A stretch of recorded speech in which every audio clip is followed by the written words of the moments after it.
What's up, everybody? In this video I'm going to be giving you my full hands-on review of the Alienware M15 laptop. So I did just an unboxing video of this just the other day. So I've been using it now for probably a couple weeks since that video was recorded actually. And I'm going to give you my full thoughts on the laptop. I'll give you right up front. I think it's a great laptop. Good build quality, things like that. But let's jump into some of the details. So the first thing I always look for is a good hinge, and kind of my test for that is, can you easily kind of just shut it and open it without the the whole laptop lifting up, which you can. Very sturdy. And what I mean by that is, on some cheaper laptops, when you go to lift up the lid, it will lift up the whole laptop, and so it's actually kind of hard to use. Or the hinge is too flimsy and it's kind of wiggling around on you. This is going to be a very sturdy, very good hinge in that. And that's just to lead into an overall statement of quality about the laptop. It is plastic, but everything is very good build quality. Nothing feels like creaky. Everything feels extremely solid. Very, very good build quality on the whole device. Design, I think, is very well done with these nice corners that you can see there. Good corners, things like that. So yes, out of the box, the build quality, I think it's right up there with high performance top end laptops. Very happy with that.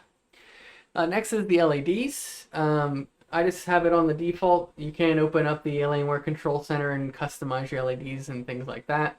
But you get a full backlit Rgb keyboard, which just a backlit keyboard in general is nice, but the fact that you can change the color to anything is even nicer, so that is very nice. You get a little bit of the accent of the LED on the back, which is, just kind of a design thing, and then obviously the Alienware head, there on the top.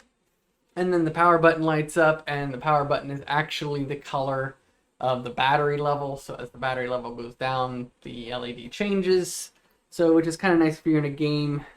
It'll kind of warn you through the LED. I don't know if that's actually a setting you can adjust if you don't want it to do that.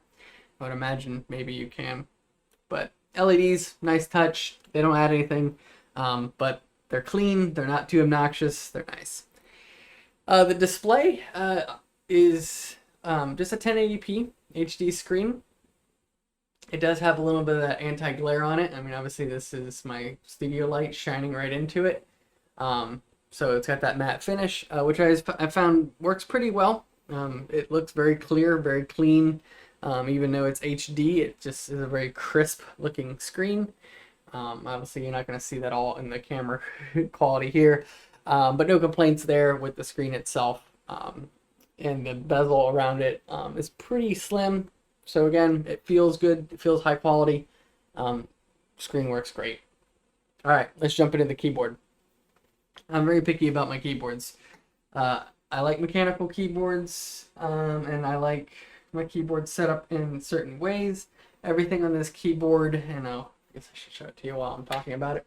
Everything on this keyboard to me is pretty standard setup.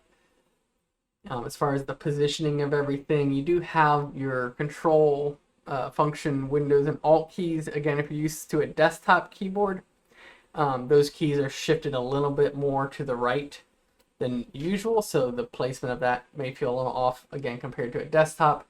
And then obviously, because it's a laptop, this whole side over here is just going to be weird, again, if you're not used to a laptop setup. Where your control and alt are slightly different positions from a desktop. And I think the only thing that's really got me several times is where the arrow keys are here. The page up, page down, I'm constantly bumping those. And that's just because I'm so used on a desktop of just like kind of hitting the right key, and I'm actually bumping these keys right above it. So the only complaint I have with the keyboard is the placement of page up, page down. These two keys definitely give me some issues, but in time I will learn. But the quality of the keyboard is excellent. Give you a little, it's quiet. Obviously, like a loud keyboard, you're not going to get that. It's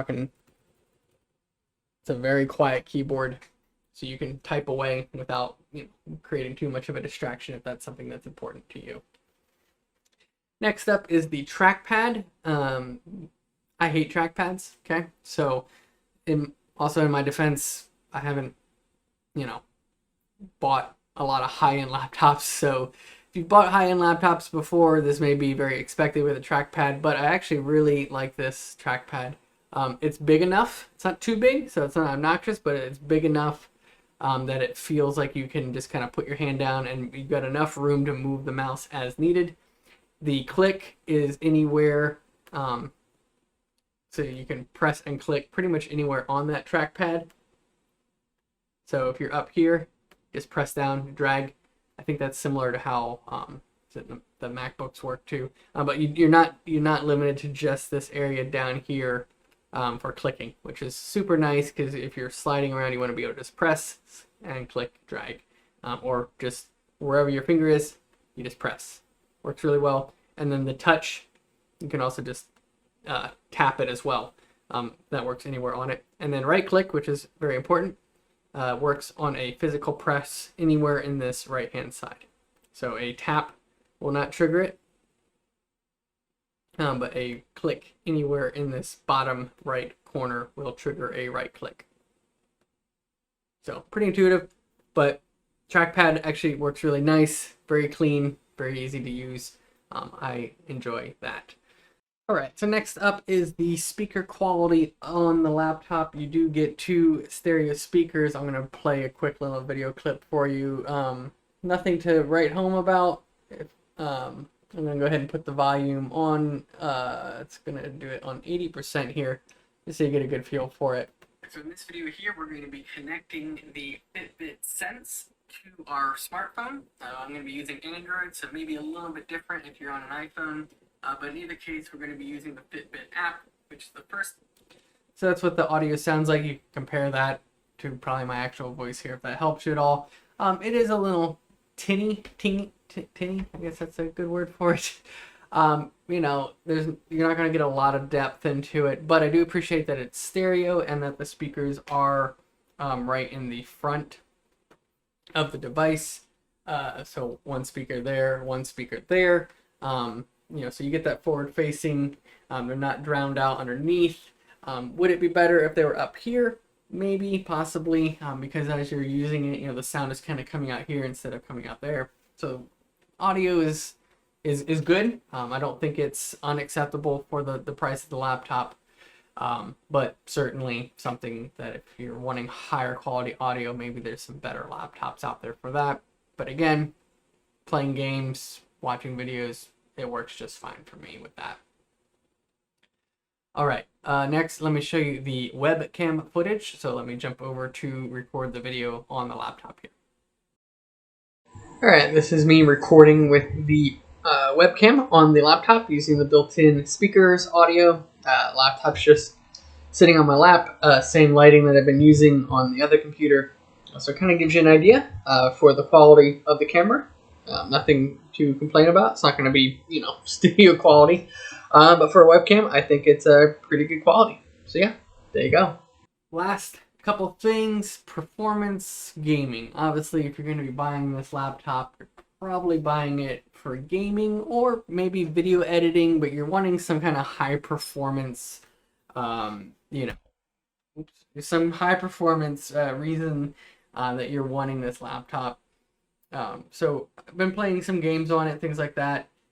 It's holding up just fine. I don't, as far as the CPU, the RAM, it's got the specs it needs to play, high-end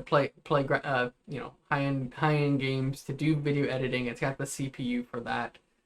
This one has the i7, which is the, 16 logical cores, 8 core CPU, 16 gigs of RAM, the solid state SSD, and then this one has the GTX 3070 laptop GPU, which is a little bit lower than a desktop 3070.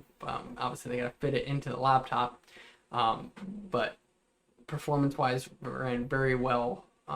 Running games, things like that. I don't have exact specs to show you. If you have maybe questions on that, I can try to pull that up for you. I don't do a ton of gaming, but you can do that.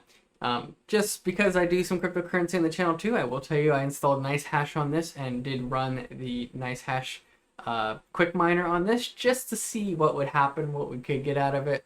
I'm trying to remember off the top of my head. The hash rate wasn't too bad. I think it was 45 or 50 mega hash, maybe. It's a 3070 laptop.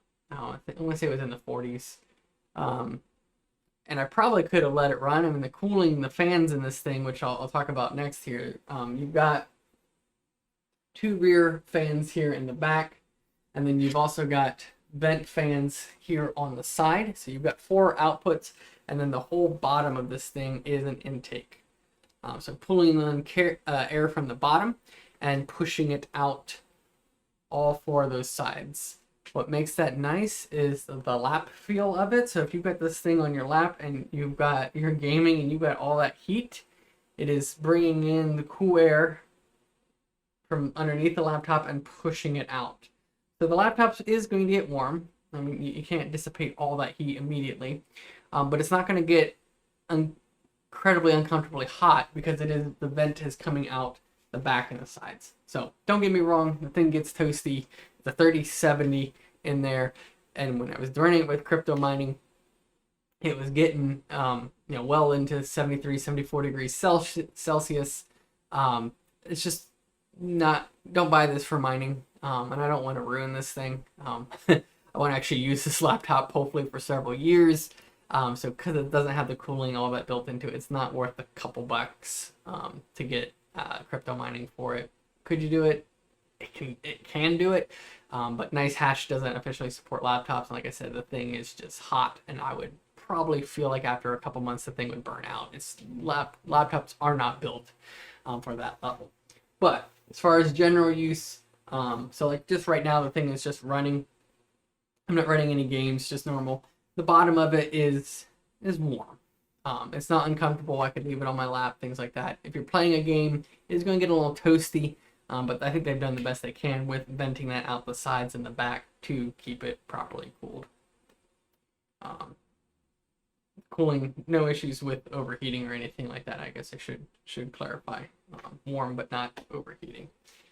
So there you have it, Alienware M15. I'll throw a link down in the video description to Amazon if you want to check this out, see what price they have it listed for there right now. Or if nothing else, just click the link, check it out, and then buy something else on Amazon. If you click the link, it helps me out, helps the channel out, so I appreciate that. If you have any questions about this laptop, feel free to post in the comments below. I do my best to reply when I'm able to any questions or comments that you might have. And if you're not subscribed to the channel, be sure to subscribe. I'm going to be doing more unboxings, reviews, tech tips, and touching into things regarding cryptocurrency. So thank you all for watching, and I will see you all in the next video.